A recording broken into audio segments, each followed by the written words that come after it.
नमस्कार। Class 11 accountancy अपना chapter है फाइनल अकाउंट।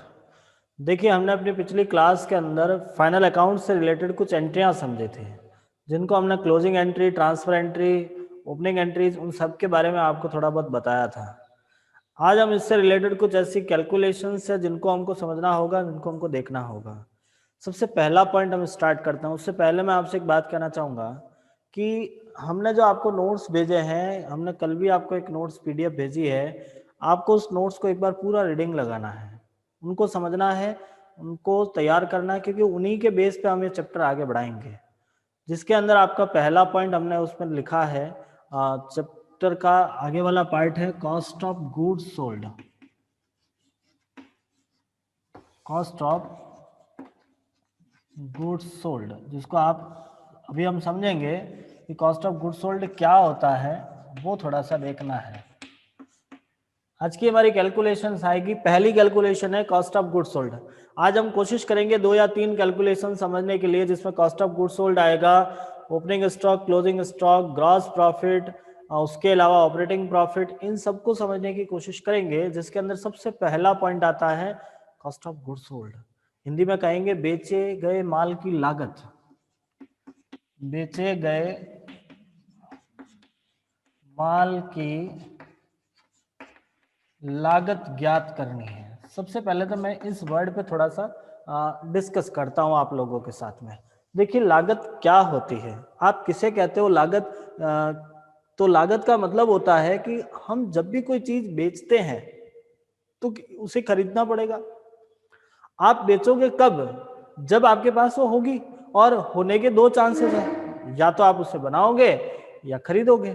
बनाते हो तो भी पैसा लगता है, और खरीदते हैं तो भी पैसा लगता है। तो दोनों ही स्थितियों में, चाहे हमने बनाया है या खरीदा है, दोनों कंडीशन में हमें पेमेंट करना पड़ता है, हमें पैसा देना पड़ता है, और जो पैसा दिया जाता है उसी को कॉस्ट कहते हैं।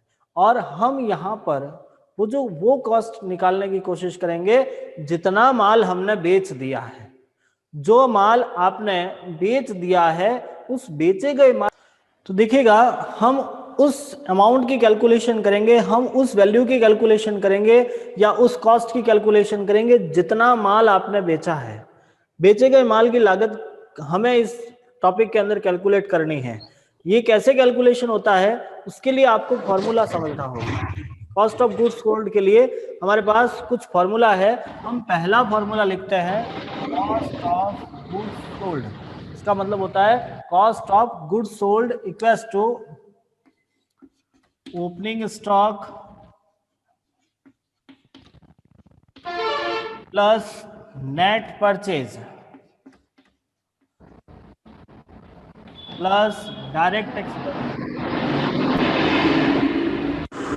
Minus closing stock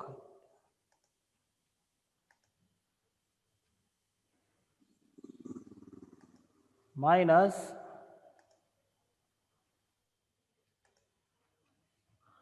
closing stock.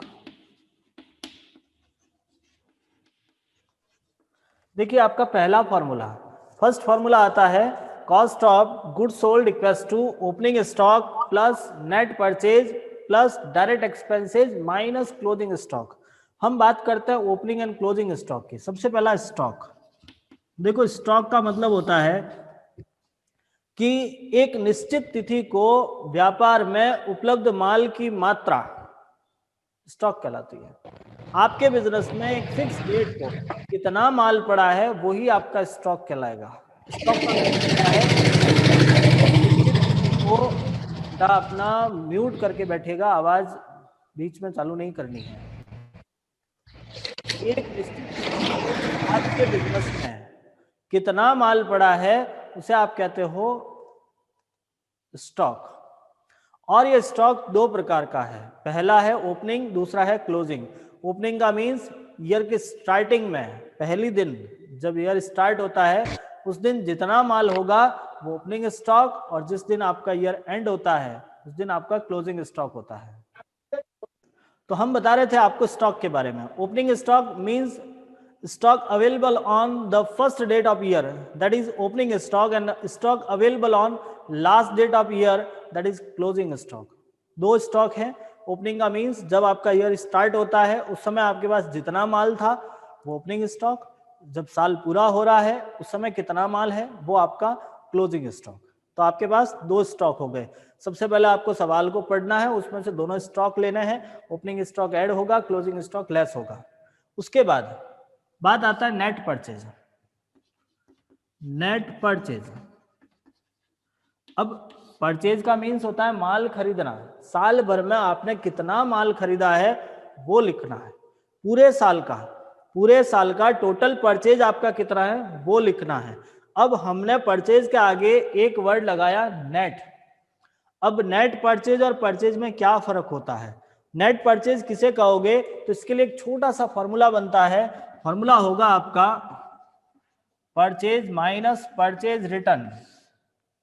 क्या फॉर्मूला रहता है? Purchase minus purchase return. जितना आपने परचेज किया है उसमें से आपका जितना परचेज रिटर्न हुआ है, पूरे साल भर में आपने मान लीजिए 4 लाख का माल खरीदा और यदि आपने 3000 का माल लौटा दिया है तो जो 3000 का माल रिटर्न हुआ उसको वापस यहाँ से लेस करना होगा। मीन्स आपके पास एक नेट परचेज का फॉर्मूला बना, परचेज माइनस परचेज रिटर्न। आप परचेज रिटर्न को रिटर्न आउटवर्ड भी बोलते हो। यदि आपको प्रश्न में रिटर्न आउटवर्ड लिखा हुआ है उसका मीन्स भी परचेज रिटर्न ही होता है। तो हमारा फॉर्मूला बनता है cost of goods sold equals to opening stock plus purchase plus direct expenses minus closing stock. यहां हमने परचेज के लिए नेट परचेज यूज किया है। नेट परचेज का means purchase minus purchase return. ठीक है, तो अभी हमने 2 वर्ड कंप्लीट कर लिए इस फॉर्मूले के। जो 4 की वर्ड दे रखे हैं उसमें से 2 हमको समझ में आए हैं, the opening stock and net purchase. What is the opening stock and net purchase? Opening stock is the stock available on the first day of year. It is the opening stock, and net purchase is the total purchase less from here purchase return. It's called net purchase. The basic and normal formula of net purchase equals to purchase minus purchase return. Next word is direct expenses. प्रत्यक्ष खर्च हिंदी में कहते हैं इसको। Direct expenses, इसका तात्पर्य रहता है कि वो खर्च जो आपने माल खरीदने के लिए किया है, जिस स्थान से आपने माल खरीदा है वहां से आपके गोडाउन तक लाने के लिए जितना खर्च होगा उसे आप डायरेक्ट एक्सपेंसेस कहते हैं। इससे रिलेटेड हमने आपको ट्रेडिंग अकाउंट का फॉर्मेट भेजा है, मैन्युफैक्चर का फॉर्मेट भेजा है, उसके अंदर सारे ही डायरेक्ट एक्सपेंसेस लिखे हुए हैं। आपको एक बार देखना है, समझना है और थोड़ा सा अपने आप को इस प्रकार की समझ पैदा करनी है कि वो सारा खर्चा जो आप रास्ते में पे कर रहे हो, माल खरीदने के लिए दे रहे हो, उन्हीं को हम डायरेक्ट एक्सपेंसेस कहते हैं। जैसे मजदूरी, भाड़ा, ट्रांसपोर्टेशन, डायरेक्ट एक्सपेंसेस के अंदर टैक्सेस, मतलब जो रॉयल्टी वगैरह, ये सब सारी चीजें आती है। तो हमें यहाँ पे डायरेक्ट एक्सपेंसेस लेने हैं और वहां से क्लोजिंग स्टॉक लेस करना है। जब आप इस फॉर्मूले में इन चीजों को आप लिखोगे, opening stock, purchase, direct expenses और क्लोजिंग स्टॉक, इनका एडजस्टमेंट करते हैं, इनको जोड़ते हैं, घटाते हैं, तो हमारे पास कॉस्ट ऑफ गुड्स सोल्ड बचता है। उसी को बोलते हैं cost of goods sold. Cost of goods sold के लिए एक और फॉर्मूला होता है, दूसरा फॉर्मूला। जो फॉर्मूला आपका ये है, मैं यहां लिखता हूं, cost of goods sold equals to net sales minus gross profit. आपका फॉर्मूला रहेगा net sales minus gross profit. देखिए, सवाल में जैसी इंफॉर्मेशन वैसा फॉर्मूला। जरूरी नहीं कि हर प्रश्न में दोनों फॉर्मूले लगे, ऐसा कोई जरूरी नहीं है कि आपके सभी प्रश्नों में दोनों फॉर्मूले से आप निकाल सको, ऐसा जरूरी। हाँ, आंसर दोनों का सेम आता है। इन द वे, यदि आपके प्रश्न में दोनों फॉर्मूले लग रहे हैं तो आपका आंसर दोनों का सेम रहेगा। लेकिन कभी ऐसी स्थिति बन जाए जहां आपका दोनों फॉर्मूले नहीं लग रहे हैं तो जबरदस्ती करने की आवश्यकता नहीं है। जिस सवाल में जो फॉर्मूला लग रहा है, अब आप सोचोगे सर हमें कैसे पता चला फॉर्मूला कौन सा लग रहा है, तो सवाल के इंफॉर्मेशन पे डिपेंड करता है। प्रश्न में आपको क्या दिया हुआ है, ये सारी चीजें दे रखी है तो ये वाला लगाओ, ये दे रखा तो ये लगाओ। इसके अंदर आपको लिखा net sales minus gross profit. Net sales means sales minus sales return. Basic and normal formula of net sales equals to sales minus sales return. आप सेल्स रिटर्न को रिटर्न इनवर्ड भी कहते हैं। यदि आपके पृष्ठ में रिटर्न इनवर्ड लिखा हुआ है उसका मतलब भी सेल्स रिटर्न ही होता है। आपको सेल्स में से सेल्स रिटर्न घटाना है, जब आप घटाओगे तो आपके पास बचेगा नेट सेल्स। अब आप नेट सेल्स में से ग्रॉस प्रॉफिट घटा दोगे तब आपके पास में आएगा cost of goods sold. Formula समझ में आया आपको? अब जनरली एक चीज और आपके माइंड में आनी चाहिए और वो होती है ग्रॉस प्रॉफिट। अब आप सोचोगे सर ग्रॉस प्रॉफिट कैसे निकालेंगे? भाई ग्रॉस प्रॉफिट निकालने के लिए क्या तरीका रहेगा? तो उसकी भी एक अलग से कैलकुलेशंस है, उसके लिए भी फॉर्मूले हैं, उन्हें समझना होगा। फिलहाल आपको यहाँ तक का चीजें क्लियर करनी है। हम इसका एक छोटा सा प्रश्न ट्राई करते हैं। मैं एक सवाल बोर्ड पे लिख रहा हूँ, आप लोग ध्यान से सुनिएगा, देखिएगा, ठीक है। हम एक सवाल लिखते हैं और उस सवाल के अंदर आपको कॉस्ट ऑफ गुड्स सोल्ड निकालना पड़ेगा। आप एक नोटबुक और पेन अपने पास रखिएगा, मेरे साथ साथ उस प्रश्न को लिख दीजिएगा, क्योंकि मैं बहुत सारी चीजें बोल के ही आपको सुनाऊंगा। हो सकता है सारी चीजें मैं बोर्ड पे ना लिख पाऊं, तो आपको मैं बोलूंगा, आपको लिखना पड़ेगा। जैसे आपका प्रश्न है, निम्न सूचनाओं से कॉस्ट ऑफ गुड्स सोल्ड मतलब बेचे गए माल की लागत ज्ञात करनी है, जिसमें आपने लिखा purchase 8 lakh, sales 12 lakh, purchase return 10,000, sales return 4,000, opening stock 10,000, closing stock 8,000, salary 4,000। मेरे साथ साथ आप इस प्रश्न को थोड़ा सा उतार दीजिएगा, ठीक रहेगा। Wages 3,000, freight 2,000, interest 4,000, rent 2,000, carriages 4,000 and next furniture 10,000। चलिए, ये आपका प्रश्न है, ये इंफॉर्मेशन आपको सवाल में दे रखी है। मैं एक बार फिर से प्रश्न को पढ़ रहा हूं, समझने की कोशिश कीजिएगा। आपके प्रश्न के अंदर आपको कॉस्ट ऑफ गुड्स सोल्ड निकालनी है। प्रश्न में लिखा आपको बेचे गए माल की लागत ज्ञात करनी है, जहां आपको इंफॉर्मेशन के तौर पे ये सारी चीजें दे रखी है, जिसमें सबसे पहले लिखा purchase 8 lakh, sales 12 lakh, purchase return 10,000, sales return 4,000, आपके पास opening stock 10,000, closing stock 8,000, salary 4,000, wages 3,000, freight 2,000, interest 4,000, rent 2,000, carriages 4,000 और फर्नीचर 10,000। चलिए, अब आपको यहाँ पे कॉस्ट ऑफ गुड्स सोल्ड निकालना है। अब कॉस्ट ऑफ गुड्स सोल्ड के लिए फॉर्मूला लगेगा। हाँ, हमारे पास दोनों फॉर्मूले हैं। अब आप सोचोगे कि सर हम कौन सा लगाए, पहला लगाए दूसरा लगाए? तो पहला लगाने के लिए हमारे पास क्या क्या चीजें चाहिए? Opening stock, purchase, direct expenses and closing stock. दूसरा लगाने के लिए आपके पास नेट सेल्स और ग्रॉस प्रॉफिट। चलिए, पहला लगाने के लिए हमारे पास लगभग सारी फॉर्मेलिटी है, लगभग सारे आइटम्स हैं हमारे पास में, लेकिन दूसरा लगाने के लिए आपके पास ग्रॉस प्रॉफिट है ही नहीं, कहीं नहीं लिखा हुआ आपको ग्रॉस प्रॉफिट। तो हम ये कोशिश करेंगे कि हम पहला फॉर्मूला लगाएं।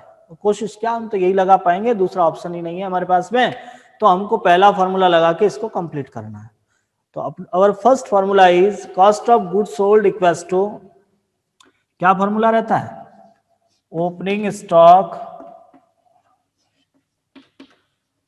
Plus purchase, sorry net purchase